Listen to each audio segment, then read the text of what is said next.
दुर्भाग्य है कि हमारा पिछड़ों का हक छीना जा रहा है और ये केवल पिछड़ों का हक नहीं छीना जा रहा है। भारतीय जनता पार्टी आज सत्ता में रही तो जो बाबा साहब भीमराव अम्बेडकर जी ने अधिकार दिए हैं उन अधिकारों को धीरे धीरे छीन लिया जाएगा। अभी कुछ चीजें दिखाई दे रही हैं और कुछ चीजें नहीं दिखाई दे रही हैं। भारतीय जनता पार्टी हमेशा आरक्षण विरोधी काम किए उसने। भारतीय जनता पार्टी आरक्षण विरोधी है, पिछड़ा विरोधी है, दलित विरोधी है। इन्हें संविधान की किसी भी व्यवस्था से कोई मतलब नहीं है। जो बाबा साहब भीमराव अम्बेडकर जी ने अधिकार दिए थे उन अधिकारों को धीरे धीरे भारतीय जनता पार्टी छीनना चाहती है और जितने भी उनमें पिछड़े नेता हैं वो सब मुंह बंद करके बैठे हुए हैं। तो आरक्षण खत्म हो रहा है, ये सब छीन लेगी भारतीय जनता पार्टी। राहुल जी ने न्योता दिया है आप लोगों को। अरे न्योता हम तुम्हारे सामने खड़े कहीं न्योता हो तो बता दो, अगर तुम्हारी जेब में हो इन्विटेशन तो हमें बता दो। आप उनसे भारत जोड़ो यात्रा। अरे भाई मैं क्या कह रहा हूँ, आरक्षण बड़ा सवाल है।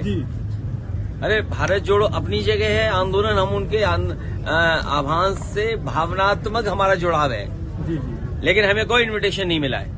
अगर आपकी जेब में इन्विटेशन हो तो हमें दिखा दो। अगर मिलता है तो फिर क्या? तो आप जैसा मैं बोलूंगा नहीं। सबसे बड़ा महत्वपूर्ण मामला है कि आज आरक्षण पे हमला हुआ है। सरकार जानबूझ करके पिछड़ों को आरक्षण नहीं देना चाहती थी, वो सामने आ गया। अभी तक तो हम लोग नौकरी के लिए चिल्ला रहे थे कि नौकरियों में आरक्षण छीना जा रहा है। बाबा साहब भीमराव अम्बेडकर जी का जो सपना था उस सपने को तोड़ रहे हैं। सब प्राइवेट कर रहे थे, कंपनियां एक एक करके बेच रहे थे। अगर सब सरकारी कंपनियां बिक जाएंगी, नौकरियां नहीं निकलेंगी तो अंतर्गत आरक्षण खत्म। तो और यहाँ तो दिखाई दे गया जो आरक्षण मिलना चाहिए था, अगर सरकार सही तरीके से पैरवी करती, सरकार सही तरीके से पक्ष रखती तो आज पिछड़ों को आरक्षण मिलता।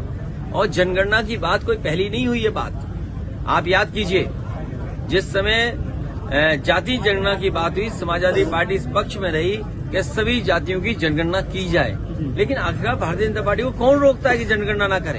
अगर सरकार सही तरीके से पैरवी करती, सरकार सही तरीके से पक्ष रखती तो आज पिछड़ों को आरक्षण मिलता। और जनगणना की बात कोई पहली नहीं हुई। ये बात आप याद कीजिए, जिस समय जाति जनगणना की बात हुई, समाजवादी पार्टी इस पक्ष में रही कि सभी जातियों की जनगणना की जाए, लेकिन आखिरकार भारतीय जनता पार्टी को कौन रोकता है कि जनगणना ना करें। क्योंकि जनगणना करने से हर जाति को अपनी आबादी की जानकारी हो जाएगी। भारतीय जनता पार्टी कभी नहीं चाहेगी कि हर व्यक्ति अपने जाति के हिसाब से जानकारी कर ले कि वो आबादी में किस संख्या में है। वो मेरी जानकारी में नहीं आया है और वो जानकारी में नहीं है, इसलिए मैं कुछ कह नहीं सकता।